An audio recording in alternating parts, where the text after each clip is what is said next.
When you find yourself in the downward spiral, then do you find that people you work with then find it easy to like, oh, I'm rolling down the hill, let's just let it go, and then when I hit the bottom, that's when I start to pick myself up? Or do people have the strength to realize it early enough to say, hang on a minute, this is not the direction I want to go in? It takes a lot of courage. So I work with corporate women Okay. who have a salary, a really nice salary, and they've got, that credibility because they've got a title and all of that.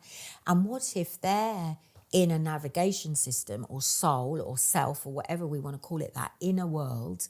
What if what I find when I'm working with them is that inner world is saying, don't want to do this anymore. You've become someone, you've got an identity. How do you then change that identity? And how do you trust that your inner voice is life is going to support you if you go, okay, I'm going to change my identity. I've worked in L&D all my life, and now I've decided I want to be a consultant and I want to go out on my own and I want to start coaching people and all of that. And it seems like it's a great idea, but the reality is quite intense. It is. It takes a huge amount of courage to really follow those inner nudges or those inner callings and say, I trust that I'm enough, I'll figure it out, and that life will support me. But these massive changes are equally traumas, aren't they? And how does this trauma show up in the way these women you refer to speak? There's a few things. First of all, I want to say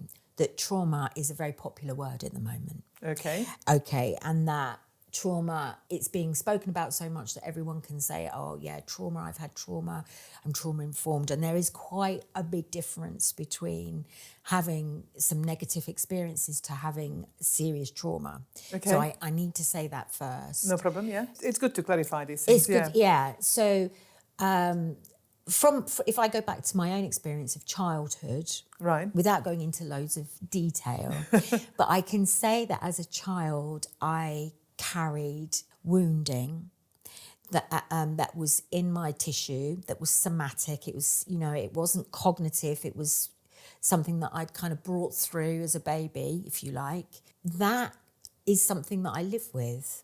And that is around feeling that I'm not wanted or feeling that it's not safe to be me, okay? Because if I am me, what's inside me might be too much for people. So it could be that I'm too violent and there's too much rage in there. Or it could be that I'm too needy.